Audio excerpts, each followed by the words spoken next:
Normalement, c'est bon. Bienvenue à tous. Bienvenue à toutes.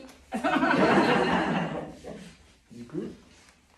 Et merci de vous être déplacés pour assister du coup à cette conférence donc, qui va être orientée sur les orgonites. J'ai fait mon petit plan de conférence.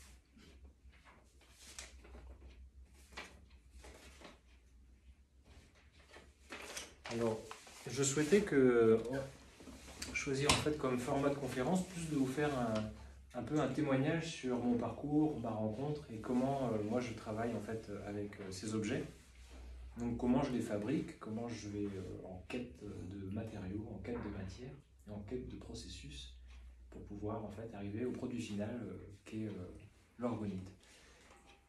Est-ce que certaines d'entre vous n'ont jamais entendu parler d'orgonite? Oui. Ah, bien. La moitié. D'accord. Eh bien, du coup, moi je m'appelle Jean-Pierre Pape, je viens de Bretagne, je suis en passage express dans l'Ain. Voilà. Pas mal d'affaires différentes en fait m'ont amené à venir sur ce lieu. Et par différentes circonstances, j'ai eu la chance de tomber sur Michael qui ouvrait sa boutique et qui a proposé en fait de commercialiser en fait les orgonites que je produis. Sinon, je vends que sur internet. Donc j'ai une boutique en ligne sur Etsy, ça s'appelle Alchimie Orgonite. Et sinon, en présentiel, enfin, il n'y a que dans cette boutique-là, en France, qu'on trouve mes orgonites. Pendant la conférence, si jamais vous avez des questions, n'hésitez pas à les poser aussi à n'importe quel moment. Si jamais je ne suis pas clair ou mon léger accent fait que vous n'avez pas bien entendu ce que j'ai dit, parce qu'il paraît que j'ai un léger accent. Donc je vais vous raconter ma vie pour commencer, mais ça va être assez rapide. Moi, je suis quelqu'un qui est très sensible, qui est hypersensible depuis tout petit.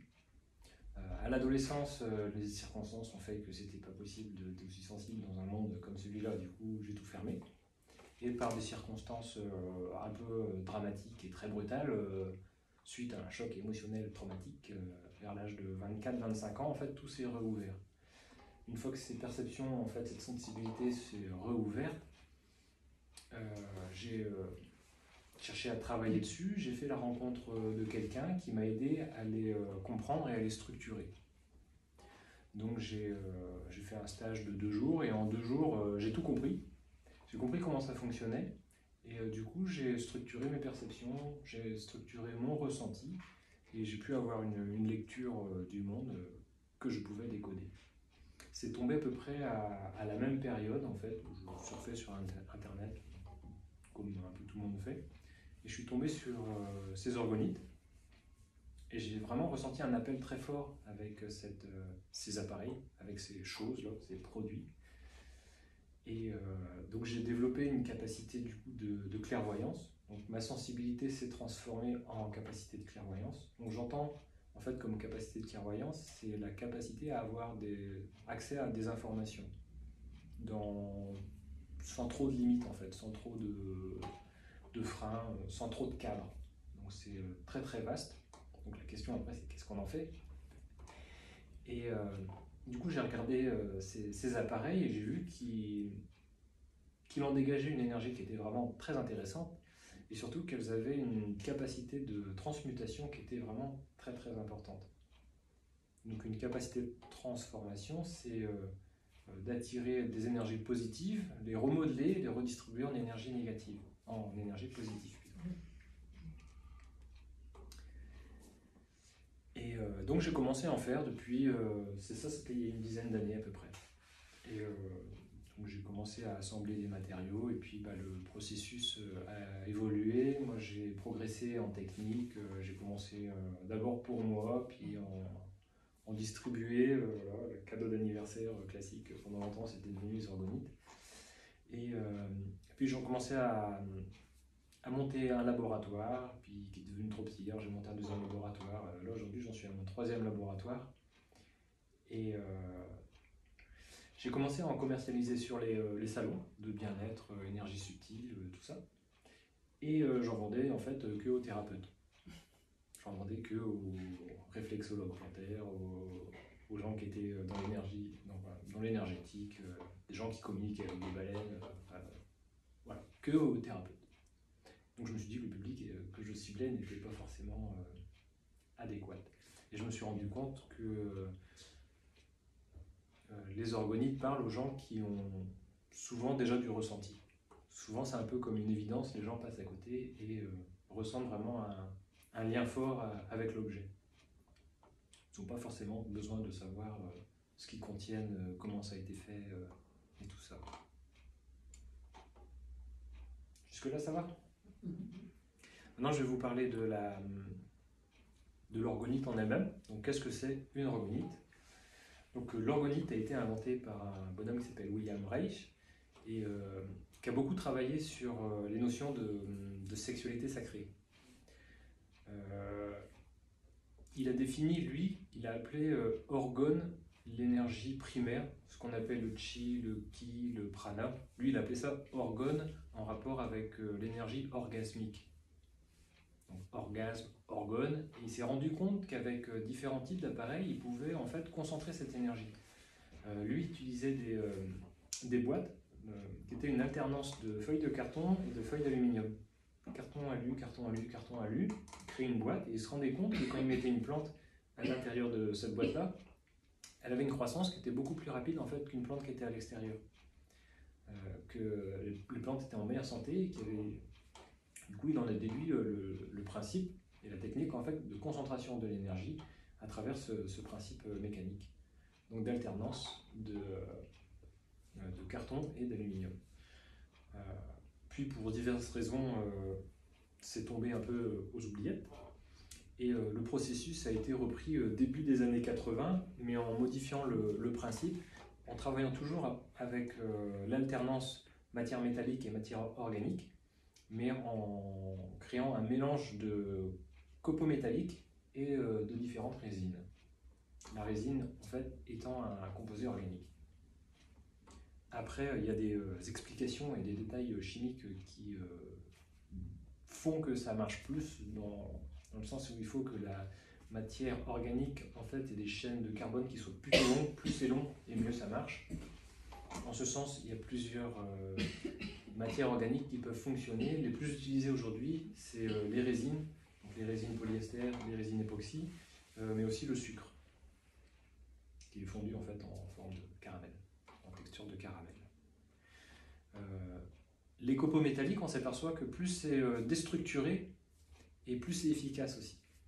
Ça rejoint un petit peu des principes d'électroculture, une technique en fait de cultivation pour la culture de jardin qui consiste en fait à capter l'énergie,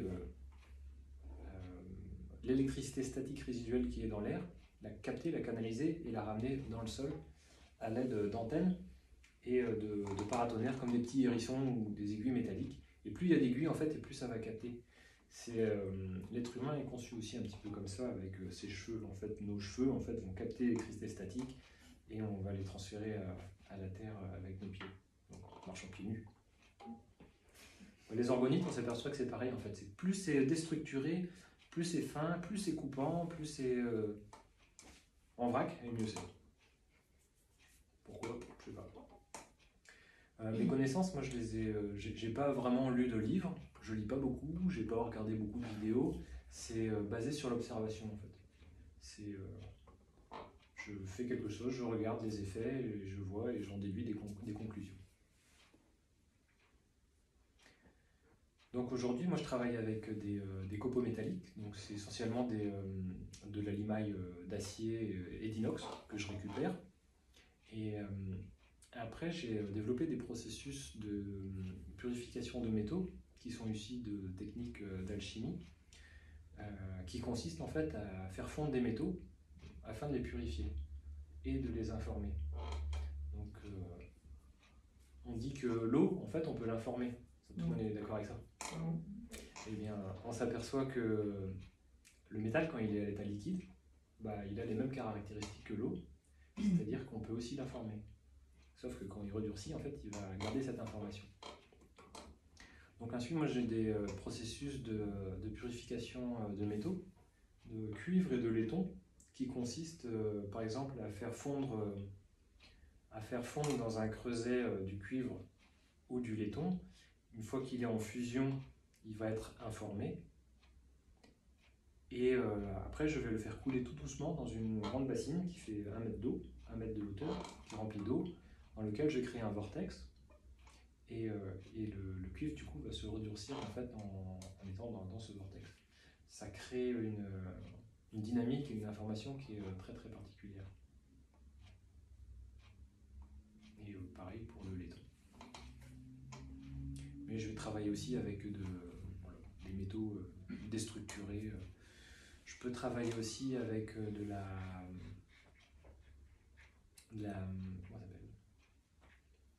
la limaille, comme des cheveux très fins aussi, qui sert à poncer en fait. Ça dépend de ce que je veux essayer de donner comme résultat avec les orgonites. Voilà. Donc la résine, comme je vous disais, moi j'utilise la résine polyester. J'essaye de m'orienter le plus possible vers de la résine biologique. Sauf que j'ai un petit souci, c'est que ça coûte très très très cher. C'est de l'ordre de 5 €. Le litre de résine polyester, c'est 70 € de résine biologique. Du coup, ça impacte très fortement le prix des orgonites. D'autant plus que la résine biologique, elle n'est pas 100% biologique. Elle est autour de 40-50% maximum d'origine biologique. La seule matière qui est neutre ou la plus bio, en fait, ce serait le sucre. Mais faire une orgonite en sucre demande en fait à ce qu'il y ait des conditions particulières. Notamment, c'est très difficile en fait de stabiliser le caramel. En fait, on ne peut pas le durcir, à part avec le froid. Du coup, ça implique de couler les orgonites dans des récipients en verre qui sont scellés.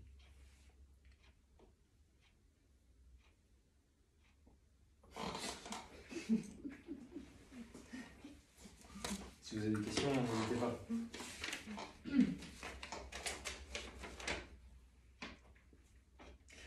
Donc voilà pour la matière. La troisième pièce, si des fois ça m'arrive de travailler aussi avec des billes d'acier. Je vais remplacer en fait les copeaux métalliques par des billes en acier, des roulements billes. Chaque type de matière va avoir un effet différent.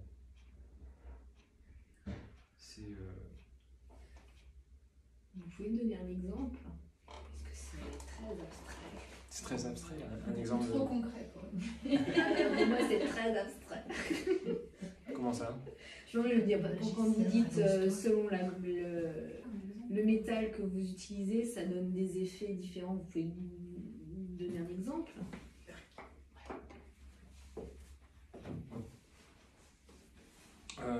Je dirais que ça peut donner des effets différents en termes de douceur, en termes de rondeur, d'énergie.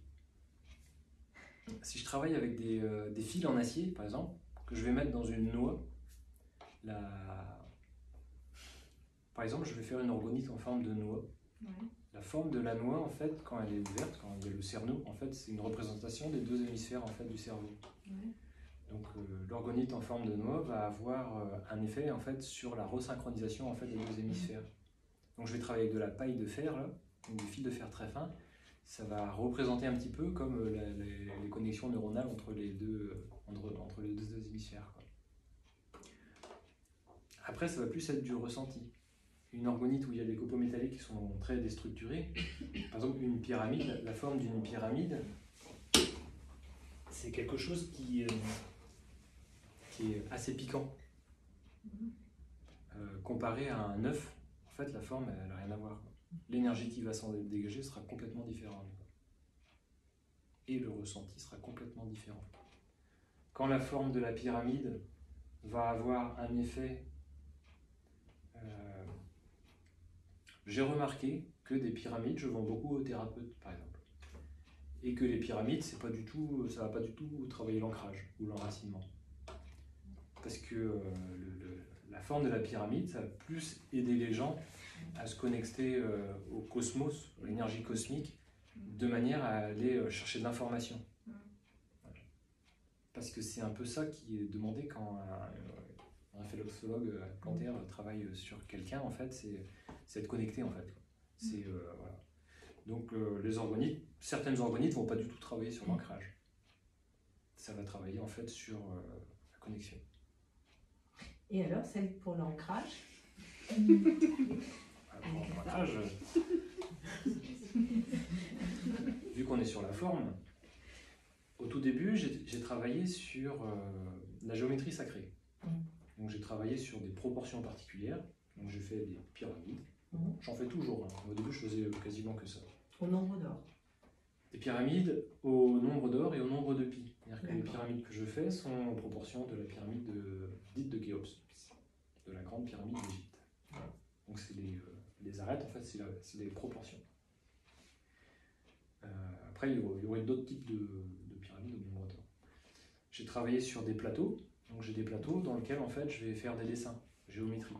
Donc ça va être de la géométrie pure. Donc ça va être des cubes de Métatron, ça va être des cercles, ça va être des cubes, des solides de Platon qui vont être dessinés dessus. Parce que la géométrie, ça a une symbolique particulière, mais ça ne fait pas vraiment travailler l'ancrage. Moi, de ce que j'observe, ça ne fait pas vraiment en fait, travailler l'ancrage. Ça va dynamiser, ça va augmenter en fait, la valeur énergétique, mais ça ne va pas faire travailler l'ancrage sur les gens. Donc au début, j'étais en quête de la forme idéale. Donc je suis parti sur la géométrie sacrée. Après, j'ai pris conscience que en fait, la nature proposait déjà des formes idéales en fait, et des formes parfaites à travers des feuilles, par exemple. Du coup, j'ai créé des organites en forme de feuilles. J'ai créé des organites en forme de coquillage. Moi, la coquille Saint-Jacques, c'est un coquillage qui me parle beaucoup. Et du coup, pour créer des organites, en fait, le principe de fabrication, le principe mécanique, c'est que je vais partir d'une forme. Donc ça peut être une coquille Saint-Jacques. Je vais couler du silicone liquide tout autour afin de créer un moule. Puis quand il aura durci, je vais l'ouvrir en deux. Et dans ce moule, je vais pouvoir en fait recouler d'autres organites. Parce que le processus, c'est qu'on va mettre un mélange de copeaux métalliques du coup, dans le moule. On va mettre un petit peu de résine, copeaux métalliques, résine, et quelques pierres. Voilà. Je les mets en alternance, c'est quelques couches. Après, il y a des choses qui sont assez importantes. Il ne faut pas qu'il y ait de liaison électrique entre chaque copeau métallique et entre chaque bille en acier, entre chaque partie métallique. C'est-à-dire qu'il y a un moment où il faut mélanger, en fait. Parce que si je fais une pile de copeaux métalliques, je coule dessus, en fait, ils vont tous être en liaison, les copeaux métalliques les uns avec les autres, et il y aura un effet qui sera moins important. Pourquoi, comment? J'en sais trop rien. Moi, je fais juste observer que, en fait, ça marche beaucoup moins bien. Donc il faut mélanger un petit peu la mixture pour que chaque... Et les proportions, vous les faites au pif? Pas du tout. Alors les proportions... Le plateau aussi. Ouais. Pour que ça fonctionne, les proportions, il faut qu'il y ait à peu près 50% de matière organique, 50% de matière métallique. Donc 50% de résine ou sucre, 50% de métaux, avec dedans une ou plusieurs pierres. Ah, les pierres, on était jusqu'à combien? En quartz? Ça dépend. Alors les pierres, en fait, c'est moi depuis 10 ans, je suis en quête de matière. Et du coup, je n'achète pas de pierres dans des magasins. Je ne mets que des pierres d'origine naturelle que je vais chercher moi-même dans la nature. Donc par chez moi en Bretagne, j'ai quelques endroits en fait, où il y a des veines de quartz, dans lesquelles moi je vais extraire du quartz naturel et des cristaux de quartz naturels. Je trouve qu'il y a une énergie qui est tout autre qu'une pierre dans un magasin. Ça c'est juste... il y a moins de mémoire déjà. Il y a moins de mémoire, on est sûr que c'est du quartz. Parce que dans les magasins, on trouve aussi beaucoup de verres qui sont en quartz. C'est très difficile de faire la différence entre du verre et du quartz. pour voir s'il y a une différence, il faut le rayer avec du quartz. Parce que du quartz raye du verre, mais du quartz ne peut pas rayer du quartz. Mais bon, c'est compliqué dans un magasin de commencer à rayer tous les cailloux. Donc moi je préfère travailler en fait avec des pierres d'origine naturelle et sauvage, comme je dis. Parce que l'endroit où je les trouve aussi a une vibration particulière et le minéral en fait va capter cette vibration. Et le quartz, ça reste un élément de base. Je travaille aussi beaucoup avec du granit. Mais une pierre qui me parle beaucoup, par exemple, ça va être des petits galets. Voilà. Parce que le galet qui se fait rouler sur la plage 2 fois par jour depuis 300 ans, c'est un truc moi, qui me plaît beaucoup, dans le sens où il y a une espèce de contradiction qui fait que on a tendance à croire que le minéral est fixe, est statique et ne bouge pas, alors que le galet, en fait, c'est le contre-exemple qui montre que c'est une pierre qui est tout le temps en mouvement, qui bouge en permanence. Donc c'est ce genre de pierre-là qui, moi, me parle et qui m'intéresse. Ça va être des sables particuliers aussi, des sables qui contiennent du granit rose, par exemple. Ça va être des pierres qui se trouvent dans des endroits vibratoires particuliers aussi. Donc sur des hauts lieux énergétiques, voilà, autour de la découverte de menhirs, de dolmens. Ça va être des pierres qui se trouvent dans des endroits qui sont très très hauts, comme le point culminant de la Bretagne, tout en haut de la montagne de Bretagne. C'est un endroit qui est assez particulier, qui est très magique. Ça va être des pierres qui sont très profondes en mer aussi. Donc je suis moniteur de plongée en apnée et je vais chercher des cailloux qui sont à moins 20, moins 30 mètres de profondeur, qui ont aussi une énergie tout autre. Voilà. Donc c'est ce genre de pierre. Je peux travailler aussi avec de l'ardoise. Ça m'arrive d'y mettre un petit peu de végétal, comme de la paille de lin, comme de la sciure de bois. Après ça dépend, en fait dans mon labo j'ai plein de bocaux, j'ai tout en bocaux. Et après, quand je crée une orgonite, c'est un peu la grande cuisine et... Entrez!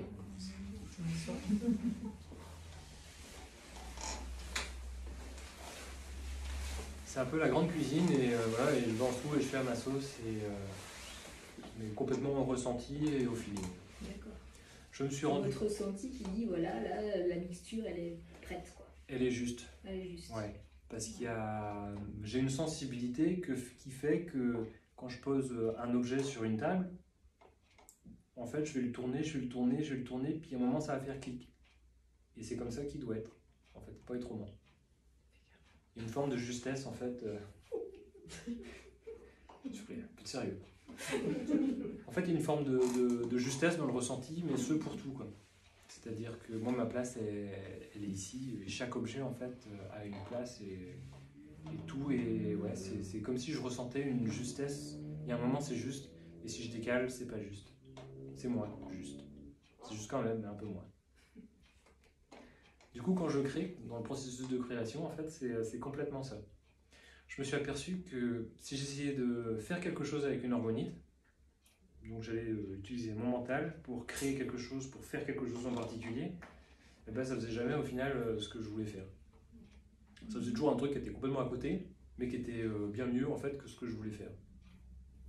Donc j'ai laissé tomber la volonté de faire quelque chose en particulier.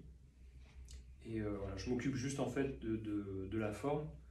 Et par contre, j'attache beaucoup d'importance à au contexte dans lequel elles sont créées. Donc j'apporte beaucoup d'importance en fait. C'est comme si en fait moi je crée le nid, je crée le contexte, je crée le cadre dans lequel peut s'opérer une forme de magie lors de la coulée. Dans lequel moi j'ai aucune intention. Je mets plus du tout d'intention en fait dans les orgonites. Parce que si je mets pas d'intention, ça laisse la place pour des énergies plus grandes, plus profondes, pour les informer. Quand je fais fondre le métal, le cuivre en fait, je vais créer des conditions pour qu'il soit informé, mais c'est pas moi qui va le dynamiser, c'est pas moi qui va l'informer. Moi je suis dans une totale neutralité, le plus neutre possible.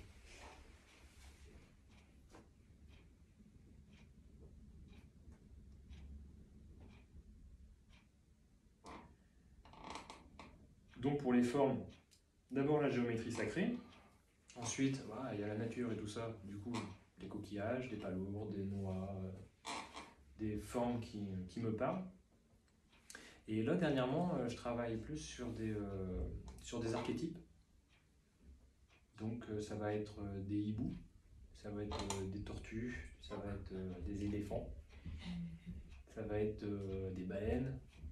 C'est des animaux qui me parlent beaucoup et qui ont une énergie encore particulière. Tu vois, entre une baleine à bosse et une pyramide, c'est pas du tout la même chose. C'est même si c'est la même matière dedans, s'il y a les mêmes proportions, la forme en fait crée quelque chose de vraiment très particulier et rapproche un archétype particulier, quoi. Et voilà, le hibou va renvoyer sur une capacité de clairvoyance, donc ça va attirer les gens qui ont besoin d'avoir une structuration de leur clairvoyance. La baleine va reconnecter à la mer, mais la mer au sens large, mais pas seulement. Parce que avec le type de baleine que je travaille, la baleine à bosse, c'est les baleines qui ont des grandes nageoires pelviennes, comme des ailes. Du coup, ça renvoie aussi sur une forme de baleine en fait reliée au cosmos. Ça renvoie sur une énergie de baleine cosmique en fait qui se déplace en banc de planète en planète, mais pas forcément sur notre plan. Quand je travaille sur l'éléphant, là ce que je voulais travailler c'était l'ancrage justement, parce que l'éléphant de par sa symbolique c'est quelque chose qui est assez lourd, qui a des grosses pattes, donc qui est vraiment relié en fait au sol, à la terre. Donc ça va travailler plus sur l'ancrage. La tortue aussi, la tortue de terre, c'est un animal qui est très lent et qui est hyper connecté aussi en fait, à la terre. Donc c'est plus par la forme en fait que je vais essayer de travailler un truc en particulier. Mais souvent ça fait des trucs que moi-même en fait, le petit Jean-Pierre qui est devant vous là, il comprend pas ce qu'il fait en fait. Moi, je crée un cadre, je fais des choses et puis après je laisse la magie se opérer et la magie s'accomplir. Et du coup, quand le sucre est coulé dans le récipient en verre, ça fait une forme qui travaille plutôt quoi? C'est une énergie qui est très douce, qui ramène sur beaucoup de douceur, de par la forme du flacon en fait. Du coup, c'est un flacon qui est sphérique en fait, avec le petit goulot.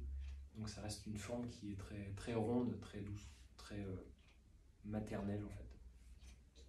C'est comme le récipient qui abrite en fait c'est comme un réceptacle de la vie en fait. Vous avez abandonné cette technique ou pas du tout? Quelle technique? Justement avec le sucre dans le contenant en verre, vous l'utilisez ou vous l'utilisez pas? Ça dépend. Ça dépend. Je peux l'utiliser. D'accord. Non, le sucre, j'aime beaucoup. J'ai fait pas beaucoup, mais j'ai beaucoup aimé ce que j'ai fait. Il reste la difficulté de la stabilité du sucre qui oblige de le couler dans un bocal. Souvent, les gens qui font des organites en sucre, ils coulent dans des bocaux. Des bocaux et puis ils font le joint en fait avec de la colle chaude et scellé comme ça. Le souci que je trouve, c'est que le bocal, il n'y a pas une forme qui est extraordinaire, quoi. Du coup, je suis toujours en quête de forme, parce que pour moi, la forme est aussi importante en fait que ce qu'il y a dedans. Ouais. Parce que c'est pas possible de le faire dans un autre contenant que du verre. Quand on utilise cette technique-là, quand on utilise le sucre. On peut couler dans une... Faut le couler dans quelque chose qui soit scellé en fait. Parce que le sucre, sinon, il va couler, il va fondre en fonction de la température extérieure, de l'exposition au soleil, de l'hygrométrie. Ça va être modifié. Par contre, c'est hyper agréable à travailler. On travaille dans la cuisine, avec le four. Parce que le contenant, on ne peut pas l'enlever après. Une fois que c'est figé, il faut garder le contenant. Ouais. D'accord. Si on l'enlève, le sucre il va se remettre à couler en fait. D'accord. À moins qu'il existe des techniques secrètes de pâtissier que je connais pas, qui arrivent à faire du sucre tiré ou je ne sais quoi, mais après le mélanger au copeaux métallique, c'est quand même assez compliqué. D'autant plus que ça demande quand même pas mal La différence du travail avec le sucre, c'est la notion de chaleur et de température. C'est-à-dire que si j'ai un récipient avec des copeaux métalliques qui sont à température ambiante, que je verse du sucre, du caramel dessus, le caramel va durcir au contact des copeaux métalliques. Ouais. Du coup, il faut que tous les éléments soient dans le four, chaud, à la même température, de manière à ce qu'il y ait une homogénéisation et que ça se répartisse bien. Et entre le sucre et la résine, c'est vraiment le même effet ou Sinon, c'est le même. Bah, non, c'est pas le même effet. C'est toujours différent. Dès qu'on change quelque chose, c'est différent. En termes de transmutation, c'est à peu près équivalent en termes de puissance. On peut aborder cette notion de puissance. C'est puissant comment une orgonite? Trop puissant. Moi, je fais toujours la comparaison avec les gens. C'est comment on dit que quelqu'un est puissant. Comment on ferait pour mesurer quelqu'un? Bah, son aura, on le teste. Son aura va donner quoi comme information? Elle va donner comment il rayonne. Oui. Mais on pourrait prendre sa taille aussi. Pour moi, en fait, quand on mesure l'énergie d'une orgonite, son aura, sa puissance, on va mesurer juste un paramètre. C'est comme si on définissait quelqu'un, la puissance de quelqu'un, par la taille qu'il fait ou le poids qu'il fait. Plus il est lourd et plus il est puissant. Mais en fait, il y a beaucoup d'autres paramètres à prendre en compte. Au-delà de la force, il y a l'information qui est contenue dedans. Oui, parce qu'elles ont toutes des différents rayonnements. Le rayonnement d'une orgonite, en fait, ce que ça fait une orgonite, le processus énergétique, Voilà. c'est que ça va aspirer toutes les énergies environnantes et les redistribuer d'une manière alignée. Donc, on dit que ça transmute l'énergie négative, l'énergie qui est déstructurée. En fait, nous, on va la polariser, notre corps va la polariser comme négatif. Ça va l'absorber et la redistribuer d'une manière alignée. Donc, nous, on va la percevoir comme positive. Ça, c'est les effets sur les lieux. Ça a un impact fort sur tout ce qui est pollution électromagnétique. Parce que du coup, plus on va lui donner à manger des trucs qui sont pourris, donc une box internet ou des trucs comme ça, ou un compteur Linky, et plus ça va retransmuter en fait tout de manière alignée. Si on met une orgonite sur le compteur électrique, ça va redynamiser en fait tout le réseau électrique de la maison, pas juste au niveau du compteur. Ça veut dire quoi ça? Redynamiser le réseau électrique? C'est-à-dire... Moi je suis novice, hein, je comprends presque rien de ce que vous racontez en fait. Ça fait des questions, effectivement. Et qu'est-ce que ça veut dire concrètement? Alors si on parle en termes... on va dire que positif, c'est quelque chose qui va vous recharger, négatif, c'est quelque chose qui va vous décharger.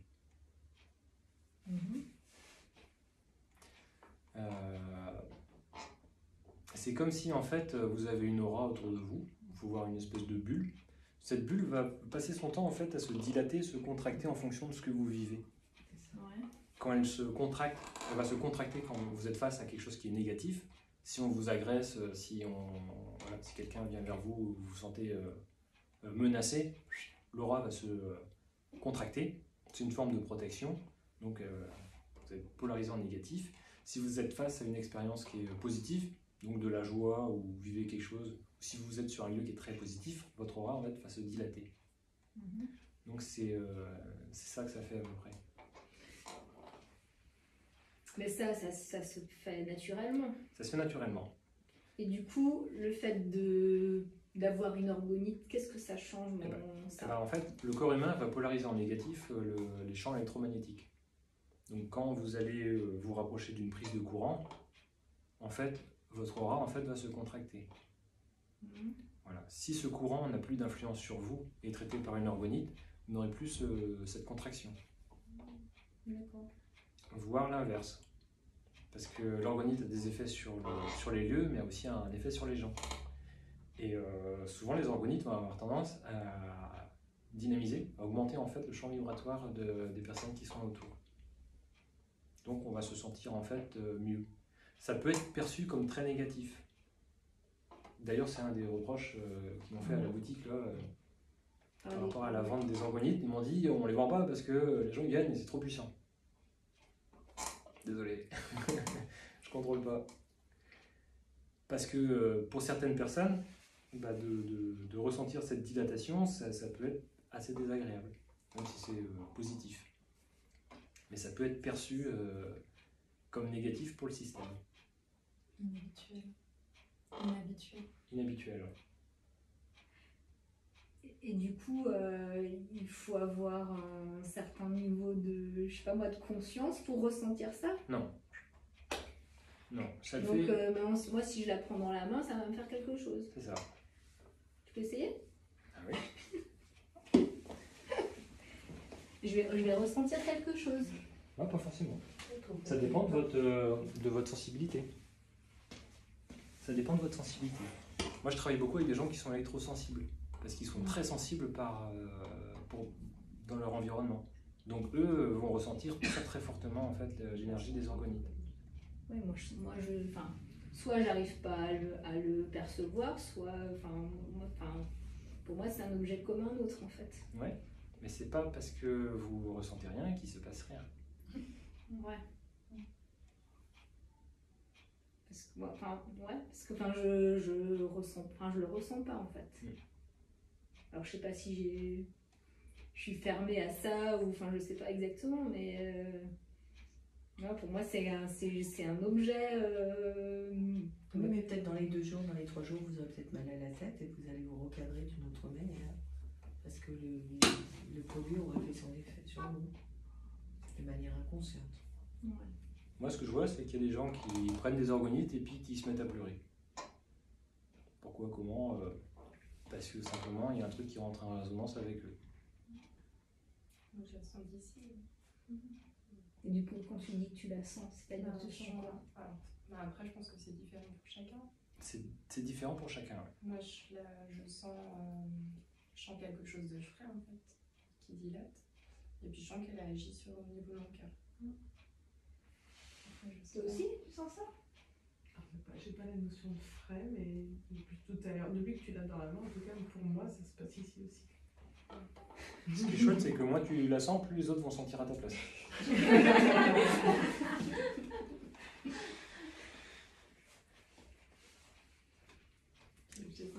Non, c'est parce que pour moi, c'est mystérieux tout ça en fait. Et du coup, Ça l'est. T'as des craintes qui me bloquent un peu. Ouais, je sais pas. Et puis tout à l'heure, vous disiez il faut la poser dans un certain. Ouais. Voilà, donc là, ça vous dérange? Non, pas du tout, parce que bizarrement, ma position favorite, c'est la rotation perpétuelle. Du coup, je crée des orgonites. J'ai en tête là une que j'avais faite sur mesure pour une dame. J'avais pris 2 pyramides qui étaient collées par la base et je les avais suspendues sur un fil avec un petit support de cuivre. Et du coup, elle était en rotation et ça donnait un truc qui était vraiment super intéressant. Au niveau énergétique, c'était génial. C'est amusant parce que quand vous commenciez à parler des formes, moi j'avais ça en tête en fait. La double pyramide. Ouais. Ah ouais. La double pyramide, moi c'est une vision que j'ai eue parce que fut un moment, je faisais des orgonites sur mesure. Les gens me demandaient des orgonites, moi je me branchais sur eux et j'avais la vision de ce qu'il fallait que je crée. Donc cette pyramide, cette double pyramide collée par la base, je l'ai eue sous forme de vision, donc je l'ai réalisée dans la matière et c'est vrai que ça faisait un truc qui était vraiment super génial, qui était très puissant. Et après, en fait, j'ai regardé sur internet du coup à quoi ça correspondait cette forme si particulière. Et c'est une forme qui s'appelle, je ne sais plus du tout comment, mais qui a une symbolique qui est extrêmement complète en termes de polarité justement, yin et yang, positif, négatif, avec tous les aspects. Enfin, c'est un truc qui est très connu apparemment. C'est pas la Merkaba. C'est pas la Merkaba. Parce que la Merkaba, elle est plus. Elle est imbriquée. Voilà, oui. Ouais. Et la Merkaba, c'est 2 pyramides à base triangulaire qui sont imbriquées l'une dans l'autre. La Merkaba, je crois que j'en ai une. C'était dans la boutique, je crois. Enfin, je crois que même qu'elle est partie de la boutique. Mais la Merkaba, c'est, je sais pas, ouais, c'est une forme assez particulière. C'est une forme qui va rendre. La Merkaba, on dit que c'est le véhicule de l'âme. Donc c'est une forme qui invite en fait plus que le désancrage, c'est une forme qui invite au voyage astral, aux connexions, à l'exploration de mondes subtils. Donc souvent, c'est des gens qui sont vraiment hyper connectés et qui ont des difficultés à naviguer sur certains plans, en fait, qui vont être attirés par ce genre de forme. Tu l'as posé, ça te dérange? Non, non, mais je suis attentive à ce qui se passe en moi, c'est pour ça que je regarde. Mais c'est marrant, je chantais sur le cœur et je sens que ça monte au niveau de la gorge. Enfin, qu'elle agit en montant. Mais vas-y, pose-la si tu veux. Il faut la faire circuler aussi. Oui, je peux la faire sourire. Oui. Les, Après, quelles sont les applications au niveau physique de réalignement en fait? Justement, c'est ça qui est intéressant, c'est que moi, de ce que j'observe, c'est qu'une orgonite va agir sur quelque chose en particulier, va agir au niveau du cœur, et puis ça va monter au niveau de la gorge, mais il n'y a pas de truc qui est fixe, en fait. Moi, je vois les orgonites comme des entités qui sont complètement autonomes et indépendantes. C'est-à-dire que c'est comme si elle allait agir d'une manière chirurgicale sur votre structure énergétique. Ouais. Et elle va bouger un truc, régler un truc, une fois que c'est réglé, que c'est réaligné, elle va bouger autre chose, puis rebouger autre chose, et ainsi de suite. C'est pareil en fait, les pierres en lithothérapie, on va les nettoyer, les purifier. Les orgonites, en fait, il n'y a pas besoin de les nettoyer, il n'y a pas besoin de les purifier. Par contre, elles font eux-mêmes leur propre cycle de nettoyage. C'est-à-dire qu'on va les sentir très forts au début, et puis peut-être quelques jours après ou un mois après, elle va même être polarisée en négatif, quoi. On va sentir, ouais, bizarre, elle dégage une énergie particulière. Bah, faut juste la laisser, elle fait un cycle de nettoyage, et puis elle va revenir positif après, quoi. Et son cycle de vie? Comment? Et son cycle de vie, du coup, elle a une durée dans le temps? Non. Non, il n'y a pas de durée dans le temps, à part la dégradation de la matière, et avant que le plastique là, il soit dégradé. Au soleil, par contre. Attention au soleil.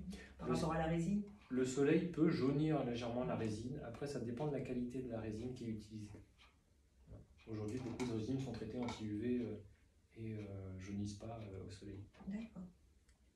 Certaines orgonites, j'ai eu fait des pendentifs orgonites, avaient tendance à blanchir un petit peu au contact de l'eau salée. Bon, les gens ils se baignaient avec, du coup c'était blanc après. Bon, j'ai arrêté de faire les bijoux parce que j'ai 2 doigts trop gros. Et je remarque aussi une différence entre une petite orgonite ou une grosse orgonite. En fait. Plus c'est gros et plus ça va rayonner. En termes de rayonnement, jusqu'où ça rayonne, c'est très compliqué en fait à percevoir. Moi, quand je me branche dessus, en fait, ce que je vois, ça m'a été expliqué, c'est comme si on jetait un caillou dans l'eau en fait. Donc ça crée des ondulations qui sont très fortes et plus ça va loin et plus c'est faible. Mais ça va pas forcément... c'est pas 3 mètres et puis plus rien après 3 mètres. Quoi. Cette diffusion énergétique peut être perturbée par différents matériaux. Par exemple, une orgonite de taille d'une pyramide qui est mise à l'étage avec au rez-de-chaussée avec un plancher béton lourdi, ferraillé, il n'y aura pas d'effet en bas. Quoi. D'accord. Si c'est un plancher bois, ça passera un petit peu. Quoi. Mais une orgonite de la taille d'une pyramide là, va rayonner à peu près dans une pièce grande comme ici, adaptée pour une pièce. Quoi. La Khéops avec mettre la face au nord. Alors la face au nord, c'est pareil. J'ai remarqué un impact très très important entre les orgonites et les réseaux géobiologiques. D'accord. Donc les réseaux Hartmann, Perret, tout ça. Voilà. Certaines orgonites, notamment les pyramides, vont résonner très fort avec le réseau Hartmann. Et comme le réseau Hartmann est orienté à peu près nord-sud, donc on dit qu'il faut mettre la face au nord. Mais l'idée c'est pas qu'il faut mettre la face au nord, c'est qu'il faut l'orienter en fait par rapport au réseau pour qu'elle soit bien.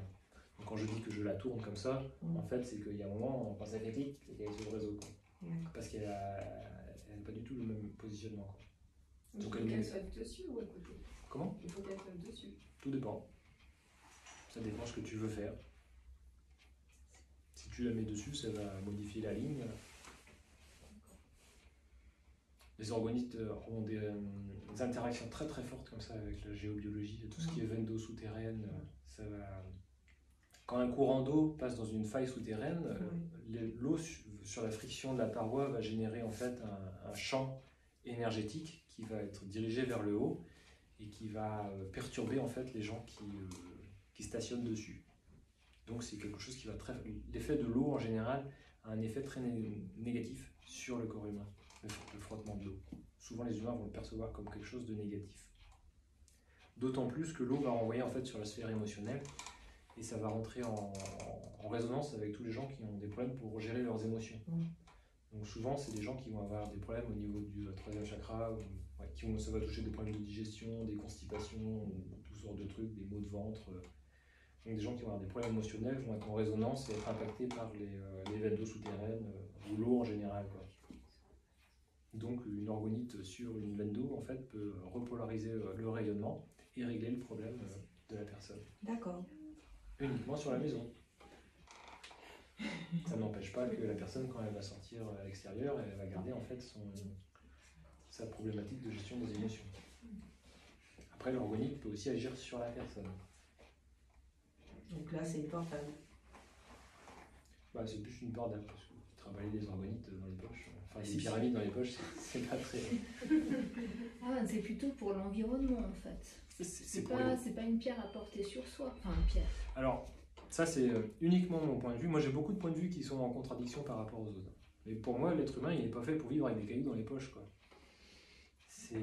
Ça reste des outils qui sont très efficaces d'une manière ponctuelle. Mais après, on ne peut pas rester accroché à l'outil toute sa vie non plus, quoi.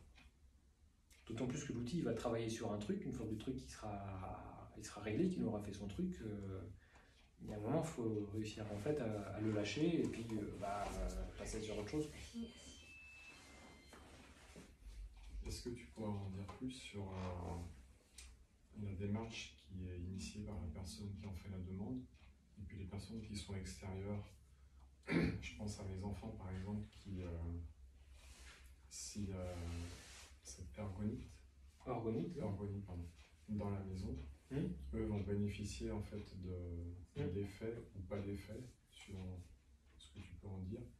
Mais est-ce qu'il y a une justesse par rapport à leur chemin à eux ou c'est vraiment dans la démarche interne du demandeur, quoi? Non, la vie est pertinente et tout est pertinent. Tout est juste tout le temps. Alors par contre, l'effet sur l'eau. L'effet sur l'eau est très très important. L'eau, je parle de la nôtre, qu'on a dans notre corps, parce que je sais que les enfants, ils ont plus d'eau que nous. Est-ce que ça peut avoir un impact? Pour moi, c'est... Ouais. Non, pour moi, ça n'a pas d'importance. L'effet sur l'eau, moi j'ai beaucoup travaillé sur l'eau, sur des principes de minimalisation d'eau. J'ai beaucoup travaillé sur des principes de dynamisation d'eau et j'ai créé des organites spéciales pour dynamiser l'eau. Parce qu'aujourd'hui, en fait, on trouve dans le commerce assez facilement, quand on fait un travail sur l'eau, des filtres donc pour purifier l'eau, soit à base de cartouches céramiques ou de processus en argile, de filtres en argile. Et du coup, moi, j'apporte en fait, parce que l'idée, c'est qu'on va prendre une eau, on va prendre l'eau du robinet, on va la purifier chimiquement à travers un filtre mécanique, soit un osmoseur ou bien un filtre. Mais après, c'est intéressant de la redynamiser aussi. Et donc, l'orgonite est très pertinente sur ce point en fait pour redynamiser en fait l'eau derrière. Donc, j'ai fait des plateaux qui se posent sous les filtres, on pose le filtre dessus, et du coup, ça va dynamiser l'eau en permanence. Qu'est-ce que ça fait quand on boit de l'eau qui est dynamisée? Je vais vous dire qu'est-ce que ça fait quand l'eau n'est pas dynamisée. En fait, le corps elle l'assimile pas et c'est une eau en fait qu'on va aller rejeter tout de suite derrière. Donc souvent, les personnes qui ont tendance à uriner beaucoup ou uriner en fait dès qu'ils boivent un petit peu trop d'eau, c'est que le corps en fait il rejette l'eau, il la garde pas, quoi, parce que l'eau elle n'est pas assimilable par l'organisme. Que si l'eau est dynamisée, elle va être vraiment assimilée par les cellules.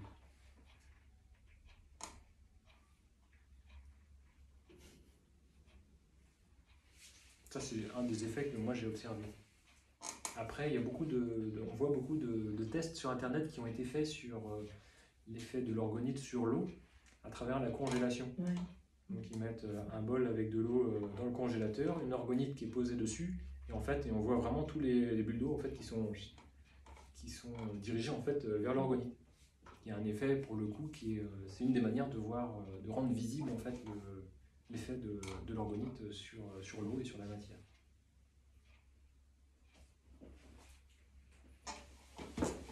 Et pour les personnes qui disent que c'est trop puissant, du coup elles décrivent quoi Ouais. Et comment. Et est-ce que vous pensez que du coup c'est un malaise passager et qu'après elle s'acclimate ou juste que c'est un objet qui leur correspond pas? Ça peut ne pas leur correspondre.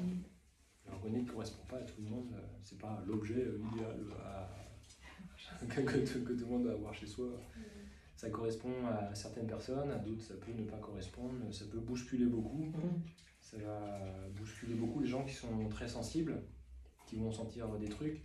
Après, souvent, c'est des personnes qui n'ont pas structuré leur perception non plus. Donc, ils vont ressentir beaucoup de choses et tout en vrac et rien comprendre en fait à tout ça. Une orgonite, ça peut ne pas matcher en fait avec eux. Ça dépend de la taille. Moi, j'en ai fait des très grosses. Des fois, il faut s'accrocher quand même à côté, quoi. D'autant plus que l'énergie de l'orgone, elle peut être canalisée avec des tubes de cuivre notamment.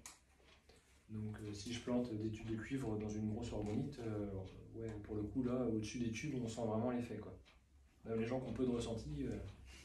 C'est comme les grosses busters qu'on met dehors pour tout ça, faire. Ouais. William Reich, lui, en fait, il traitait des cancers avec son principe de boîte en carton. Et les clotbusters, t'en fais pas encore? Moi, j'en ai fait sur commande pour des clients. Après, personnellement, j'ai pas vraiment vu d'impact sur la météo locale. C'est ça. J'ai pas réussi à effacer les nuages, à gommer les nuages avec. C'est ça, c'est ça. Après, c'est pas l'orientation de recherche que je souhaite prendre. Je préfère en fait travailler sur les gens plutôt que sur les nuages. Après, chacun a sa voix et je trouve super. Et c'est vrai qu'on voit des témoignages un peu bizarres de gens qui créent vraiment des trous bleus dans les nuages au-dessus d'orgonites assez massives. Parce que ça crée une forme de réharmonisation et rééquilibrage en fait au niveau de ce qui se passe dans le ciel avec les chemtrails et compagnie et l'épandage massif de particules d'aluminium, entre autres. Mais c'est une voie que j'ai pas forcément creusée. Comme le processus de balancer des orgonites aussi au niveau des antennes relais, tout ça, c'est pas forcément un truc qui me parle non plus. Ouais. Voilà, je préfère juste m'occuper des gens, des lieux. Au tout début, pourquoi ça vous a intéressé? C'était un jeu? Quoi donc? L'orgonite.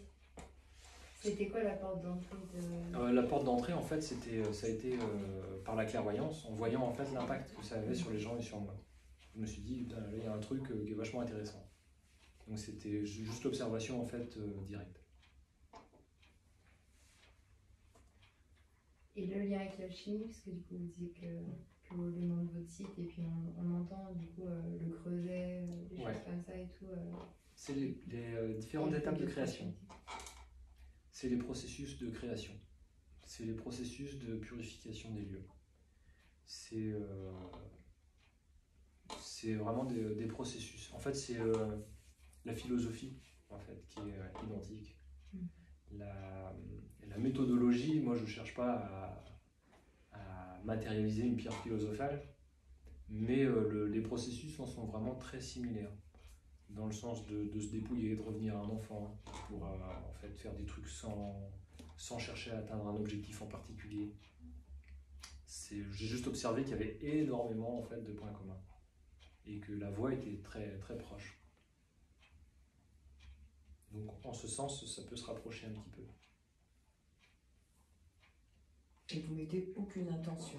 Non. Vous restez neutre. Ouais.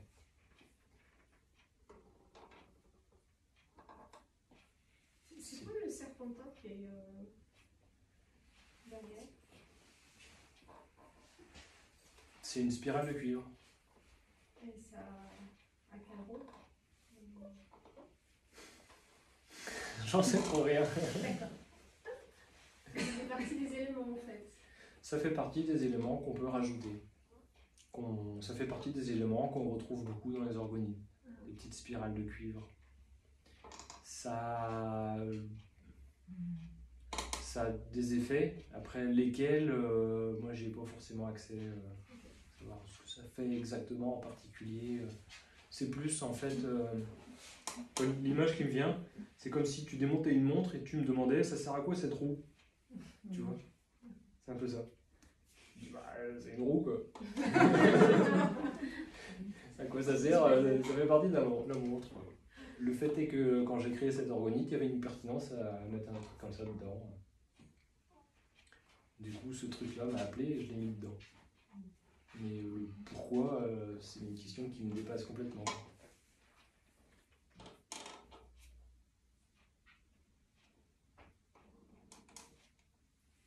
Moi, ce qui m'a interpellée tout à l'heure, c'est quand tu as dit, tu as parlé d'entité.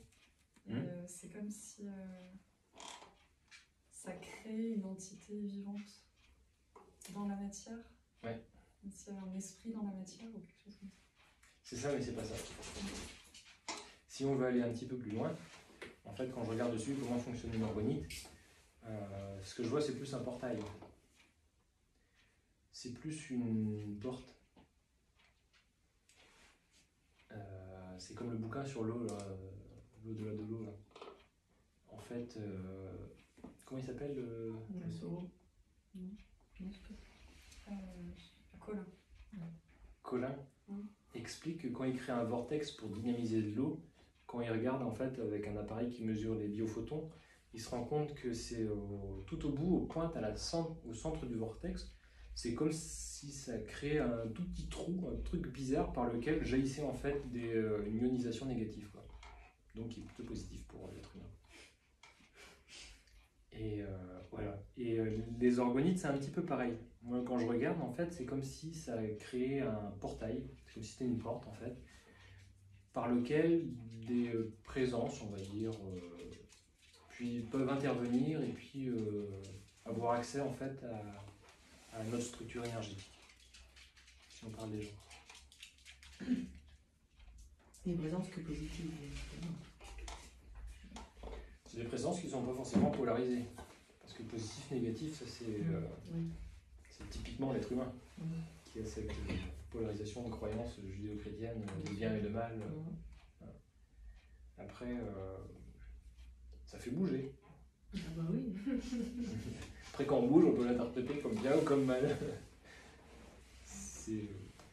Voilà. Moi, je vois que c'est juste en fait des échanges d'informations, quoi. Donc l'orgonite, c'est un petit portail là, qui va connecter sur quelque chose d'autre. Et du coup, elles sont toutes unies puisqu'il y a à chaque fois des matériaux. Et du coup, quand quelqu'un veut vous en acheter une, c'est vous qui ressentez, ben il faudrait prendre celle-ci ou c'est la personne, enfin comment ça se fait, le choix de... Le choix, ça c'est un truc qui est vachement intéressant. Comment on choisit une orgonite? Alors je me suis rendu compte sur les salons que j'en vendais aucune parce que les gens me demandaient laquelle il me faut. Et c'est la personne qui doit le ressentir alors? Ben, pour moi, le choix est un des seuls réels pouvoirs qu'a l'être humain, le pouvoir de faire des choix. Donc en aucun cas je voudrais enlever ce pouvoir-là en fait à la personne qui me demande. Ok, d'accord, je comprends. Donc on peut choisir, se tromper, en choisir une autre, se tromper, en choisir une autre, se tromper, c'est ça? Non, pas du tout. Donc, celle qu'on choisira, c'est on se trompe pas. Ça dépend.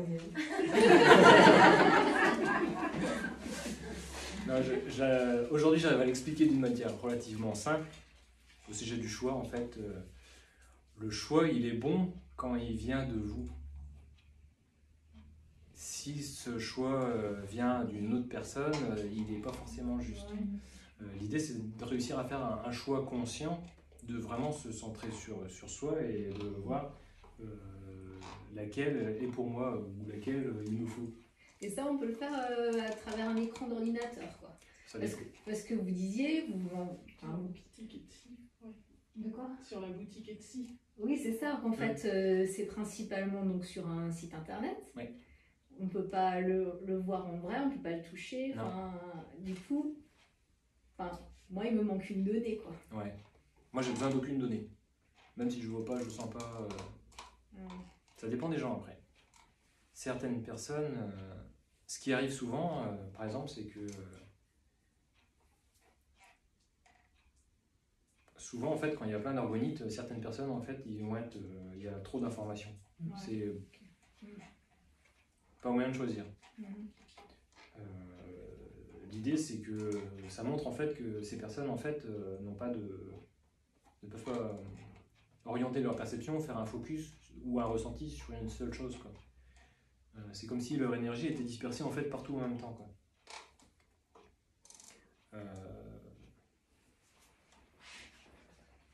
Par exemple, dans cette boutique, là, il y a tellement de pierres.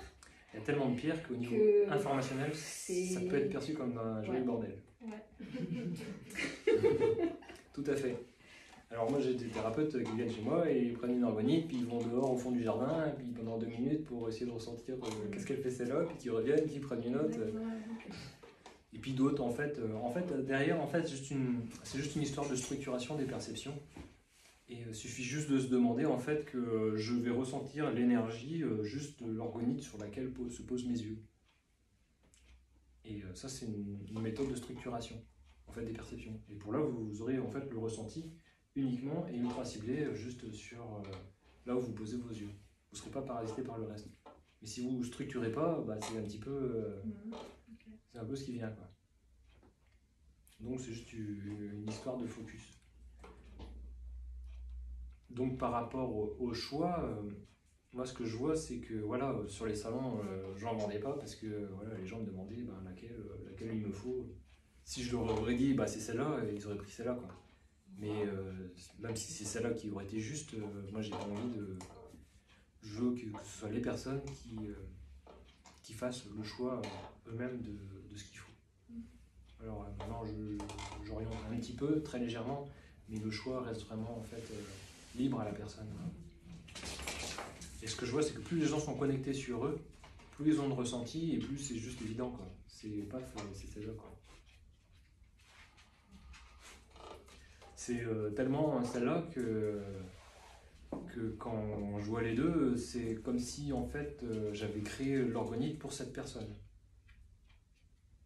Tout le temps. Donc moi je crée des orgonites, mais je sais pas pour qui c'est, mais je sais que c'est pour une personne en particulier. Je sais pas pour quand c'est, mais des fois c'est d'une telle évidence, c'est comme deux personnes qui se retrouvent et puis qui ont un coup de foudre, quoi. C'est un peu de cet ordre-là. Il y a vraiment une résonance qui fait que ça marche. Et donc par rapport au choix, si le choix il vient de vous, si c'est vous qui décidez, peu importe laquelle vous choisissez, en fait ce sera juste. Et la problématique c'est que si vous choisissez par rapport à parce que vous avez entendu dire que la pyramide c'était ce qu'il vous fallait par exemple, ouais. Ben, j'ai une pyramide mais c'est peut-être pas la pyramide en fait. Voilà, c'est une information extérieure.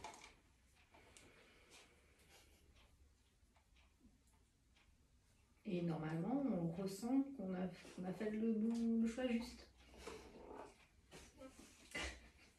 Bah, tu peux appeler ça un coup de cœur. S'il y en a une qui te plaît pas, après s'il y en a rien, pas. Après, ça dépend, parce qu'il y a des gens qui vont avoir tendance à tout remettre en question. Souvent, il y a des gens qui ont du mal à faire des choix, bah, ils vont toujours regretter les choix qu'ils font. Donc là, moi je peux pas garantir qu'ils vont pas regretter le choix qu'ils font, quoi. Mais après, il faut se dire que si on a choisi, c'est que ça devait venir avec nous. C'est qu'il y Voilà, avait, c'est ça, voilà, c'est qu'il y avait donc, quelque chose.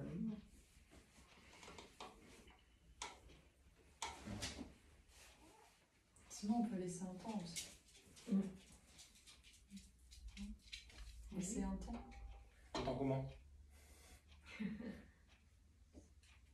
Une pause.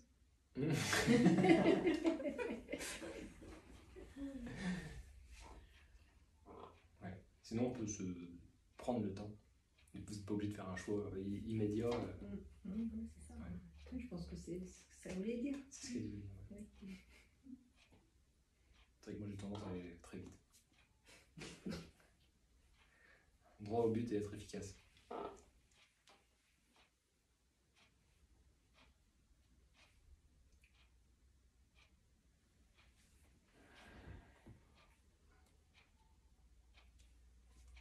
Donc l'orgonite, ce qu'elle va faire, c'est qu'elle va agir sur votre structure énergétique. Alors je peux définir un petit peu ce que c'est que la structure énergétique, ma vision, parce que c'est quelque chose qui reste très flou pour beaucoup de gens. Le mieux, c'est de prendre, d'utiliser en fait la parabole de la salle de cinéma. C'est comme si en fait, tout ce que vous voyez à l'extérieur de vous, donc la pièce et tout ça, c'est comme si c'était l'écran en fait de la salle de cinéma. Le film qui se déroule, qui est situé dans la bobine, ça pourrait correspondre en fait à votre structure énergétique. Comment vous êtes fait. C'est ça qui crée en fait ce que vous voyez en fait sur l'écran, à l'extérieur.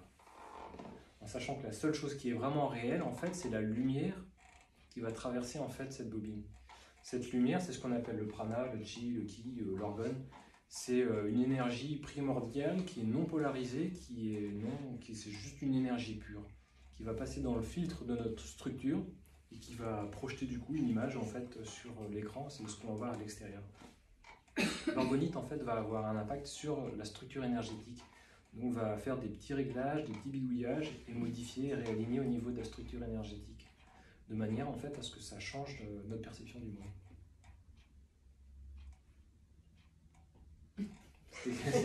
C'est clair dans le monde.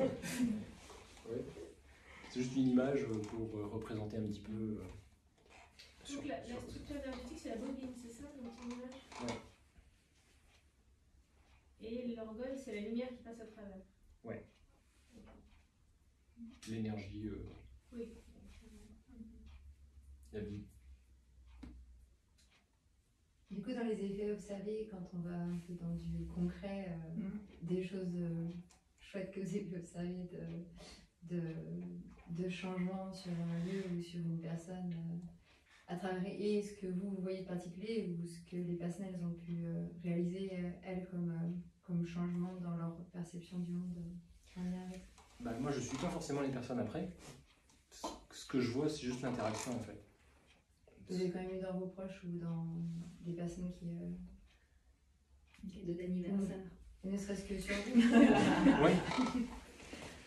Bah, moi, ce que je vois, en fait, ce que j'observe, c'est une redynamisation en fait de tout l'environnement en fait où se trouvent les organités.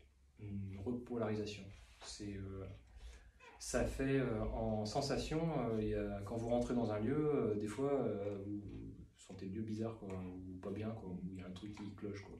C'est une orgonite, et puis quand vous rentrez dans le lieu, bah, il n'y a plus cette énergie. Ça pourrait être ça, à peu près. Ça va redynamiser. Après, c'est vraiment propre à chaque personne. Chaque personne va avoir un ressenti différent. Certaines personnes vont vraiment se sentir respirer. Ça va lever des blocages à certains niveaux.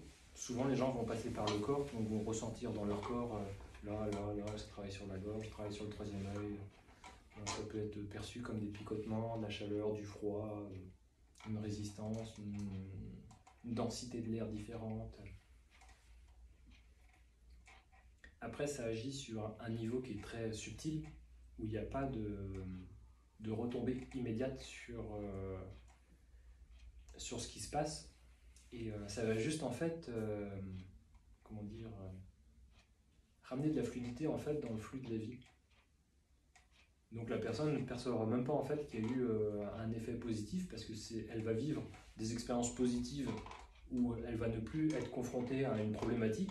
Les choses vont lui paraître plus fluides, mais vu qu'elle ne se souviendra plus vraiment de comment ça s'habitait avant. Voilà. Les gens ne font pas forcément le lien entre l'orgonite et le fait que leur vie soit plus fluide. Ouais. Parce que c'est juste la vie qui se déroule. Voilà. Et un problème, quand on l'a plus, on se dit pas super, je l'ai plus. C'est fini. C'est fini, oui. Et quand il est vraiment réglé, il disparaît même de la mémoire.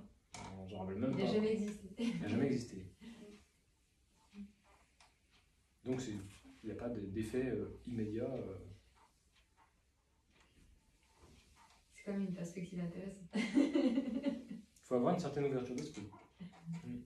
En effet, pour les gens qui veulent du résultat immédiat et concret, et qui n'ont pas trop de perception, je comprends que ça ne leur corresponde pas.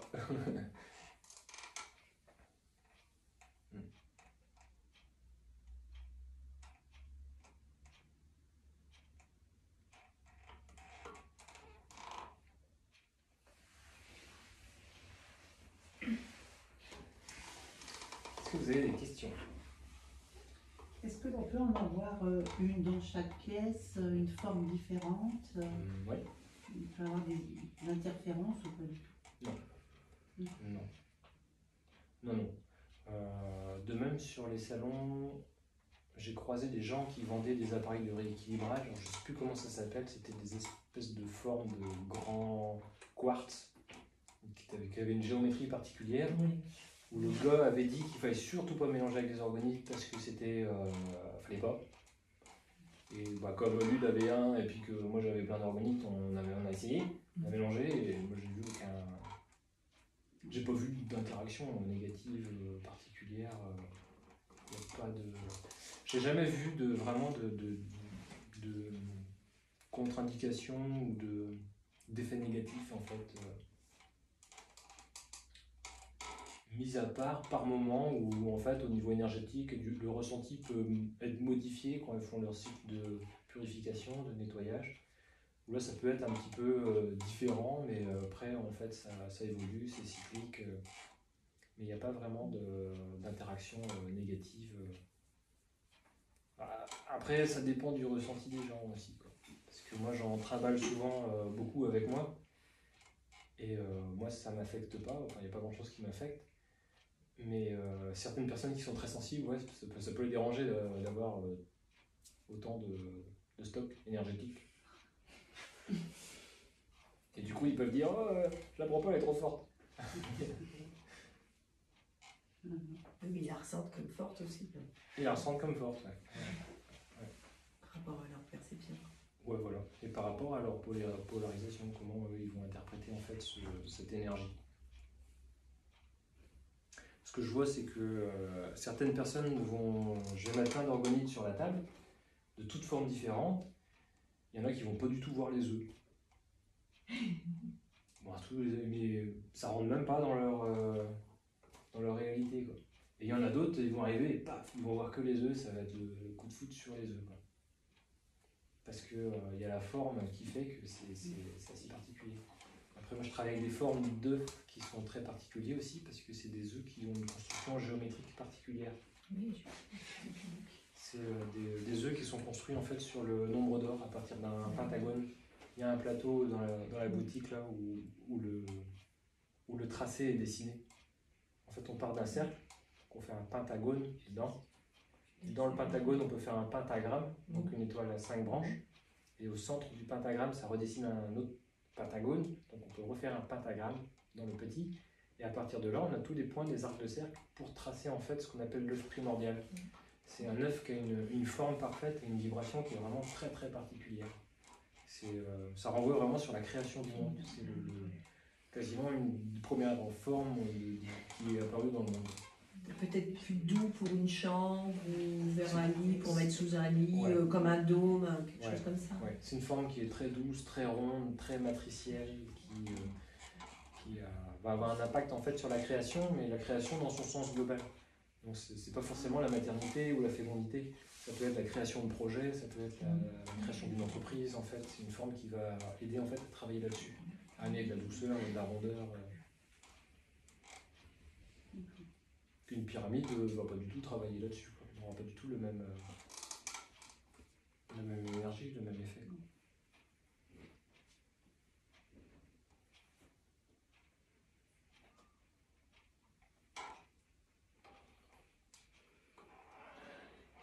Personne ne s'est endormi? Non.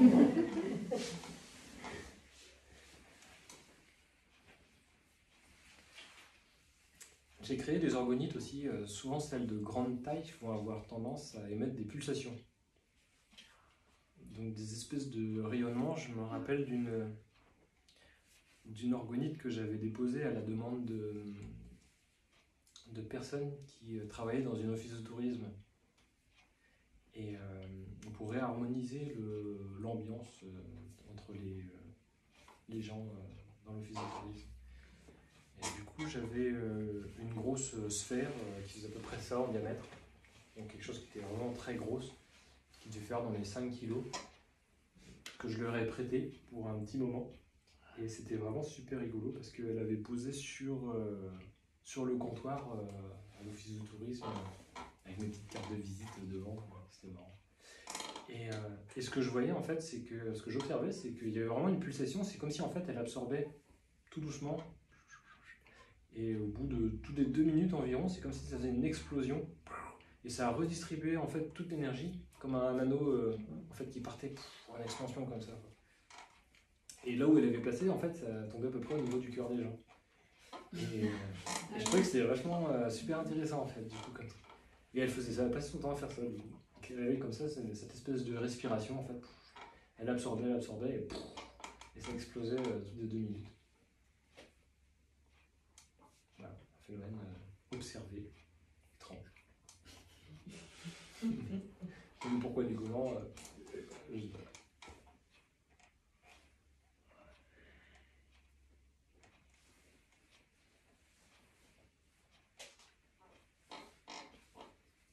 Je crois qu'on a fait un petit peu le tour de ce que je voulais dire.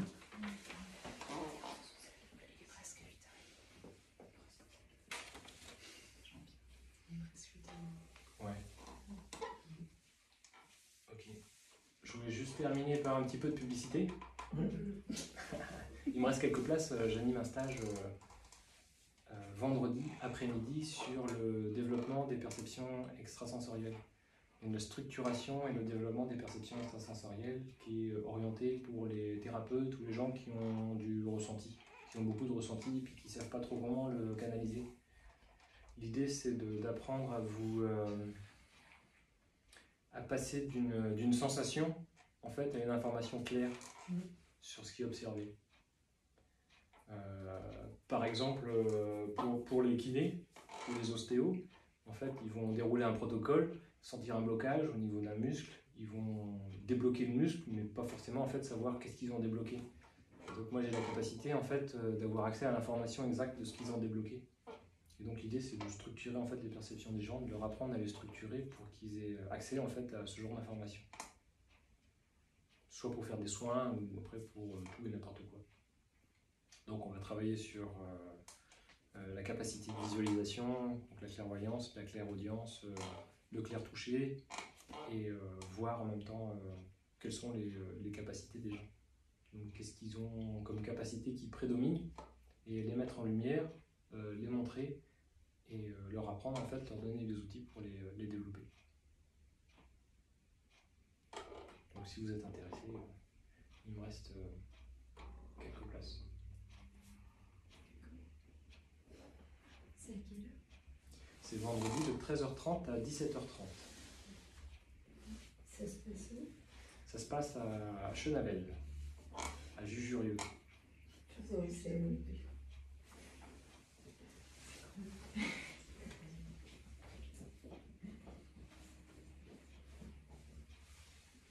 Est-ce qu'il y en aura d'autres? Est-ce qu'on peut te proposer de te faire venir si on rassemble un groupe de personnes qui sont intéressées? Oui. Oui, tout à fait. Après, je fais de la consultation aussi par clairvoyance, essentiellement par Skype. Enfin, je suis loin. Où là, je vais expliquer aux gens comment ils fonctionnent pour que eux voient s'ils sont en cohérence par rapport à ce qu'ils vivent. Donc, je vais percevoir. Moi, j'ai la capacité de percevoir en fait ce qui est écrit sur la bobine. Sur le champ. Et puis de bidouiller éventuellement quelques trucs, de modifier quelques paramètres pour que l'écran, ce qui est perçu à l'écran change. Donc je propose aussi des consultations de cette manière. On peut prendre une carte par hasard? T'as des cartes, j'espère. Oui. Est-ce que vous avez des cartes ici? Oui. On prend quelques-unes. Je sais pas où, mais il doit y en avoir. J'ai envie de dire un grand merci parce que Merci beaucoup. ça a été très très bien expliqué.